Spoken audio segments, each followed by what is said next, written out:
I'm with Sandy MacLean after LARGS Thistle's 6-0 victory over Kello Rovers. An amazing start for you, Sandy. Yeah, it certainly was. No, we've scored with our first attack of the game, and then spent the rest of the next 45 minutes. It took us a while to get a second one, but it was a great start. Again, fair play to the players, because it's been an upsetting time for them. It always will be when something like this happens.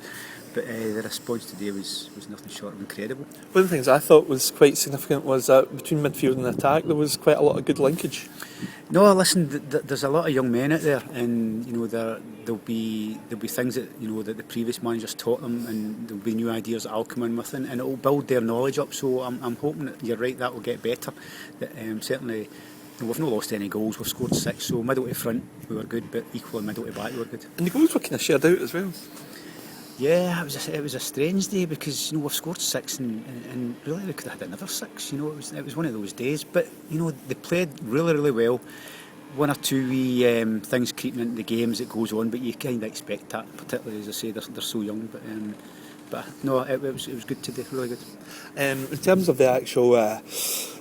Let's say they started really well, LARGS, and one of the most pleasing aspects for me, I thought, was the Nicky Little's. I think it was the second goal. The team aspect of it was right throughout the whole team, which was good to see as well. Yeah, we had a couple of goals like that, and indeed we had a couple of goals chopped off that were kind of like that as well, Callum. So you're right.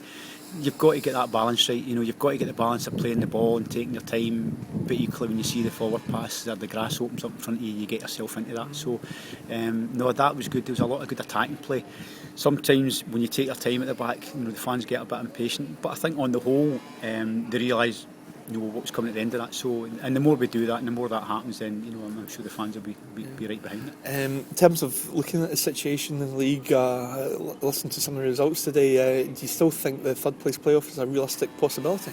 All we can do is win our 2 games. We win our 2 games and see where it takes us. As I say, everybody, they've all sort of play each other, so they all can't be picking up points. I'm sure, every Friday I'll look at the fixtures and I'll think, well, I hope that one's a win and that one's a defeat or that's a draw. So, but all we can really do is do our bit, and there's no point in Renfrew losing, Yoker losing or whatever when we go out and lose. Win 2 games. The nicest pitches to go and play on. We might need to look at how we're going to play those days, but win them and see what happens. And what's been the most impressive thing, would you say, looking at the squad from your own point of view?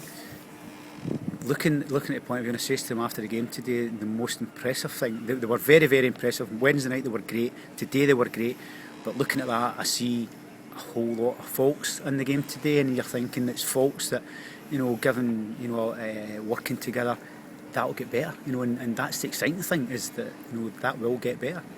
Yeah, okay. Pollock away next week. It's a real appetising clash for you, Sandy, and obviously there's been a few cracking matches, but you won charge last time. Last time we played Pollock quite a few times as well. Yeah, I think our record against Pollock stands well, but no, next week's a cup game. We can maybe try and take the pressure off the players, let them go to Newlands Field. It's a lovely place to go and play, go and enjoy themselves, and let's see whereabouts we are and how close we are. And last question, when I last spoke to Pat, he told me that there's only one player signed for next season, which is Ryan McWilliams. I would imagine you, given there's so much great talent in that squad, you'll be wanting to try and get a lot of them signed up for next season. How challenging is that, and how far are you to reaching that aim? Well, it's something that we've already spoken to the committee about, and we'll speak to them in the days ahead.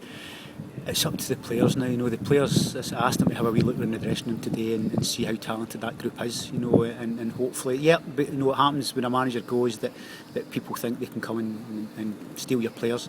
It's up to me to try and convince them that we're going in the right direction now. That hopefully it will settle down and we can get 90% of those players in contracts, and we will make them offers very soon. Okay, that's great, Sandy. Thanks. Thank you.